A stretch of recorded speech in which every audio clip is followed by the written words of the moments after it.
process. Make sure that those functions are properly segregated. Other controls that you would expect to see in place with respect to this cycle is that no sales order without a customer order. Right?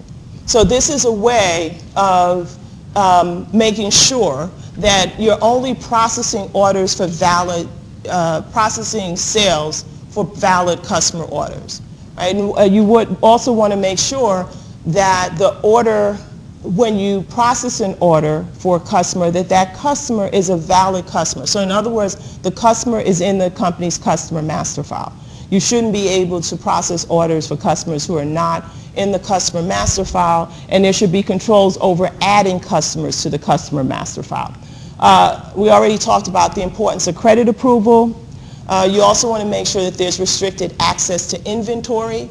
So a lot of times you'll see in plants or warehouses that, sometimes you'll have to go through a security gate. They'll check, for highly sensitive and or very expensive products. Companies won't allow you to bring bags in, or they check your bags on your way when you're leaving the premises, right? So they want to make sure that they're restricting access to inventory, because obviously inventory is an asset. Restricted access to terminals and invoices, right? So that's why you see most times you have to have a login. Right? So they're going to make sure that they have a trace, or be able to track who's logging into the system, and ensure that only people who are authorized to log into the system can. So that's your login ID and your password.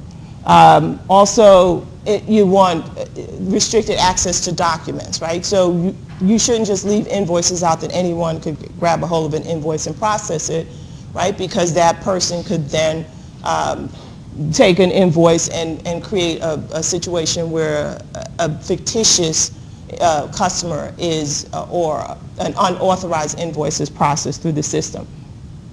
You want to make sure that all the documentation that is necessary to record a sale is kept together.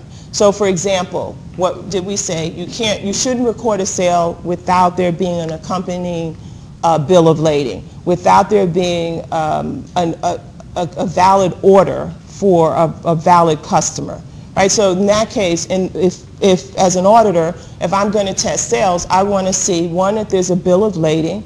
I want to see the customer order, the order entry form, because I want to know that it is a valid customer that's in the company's customer master file. I expect to see evidence on that order, that from the credit approving the sale, in the sense of proving that the customer has been granted credit and they haven't exceeded their authorized credit limit. So that's what I mean by all of the documentation recorded. That is properly dated. We know that's important, because that is how we test the cutoff.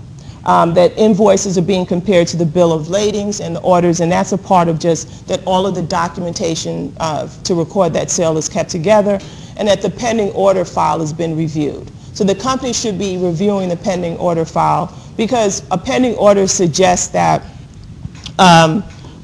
either there's inefficiencies in your process of processing customer orders, or that you have out of stock, right? You have a lot of back orders because you don't have the inventory in stock. That again could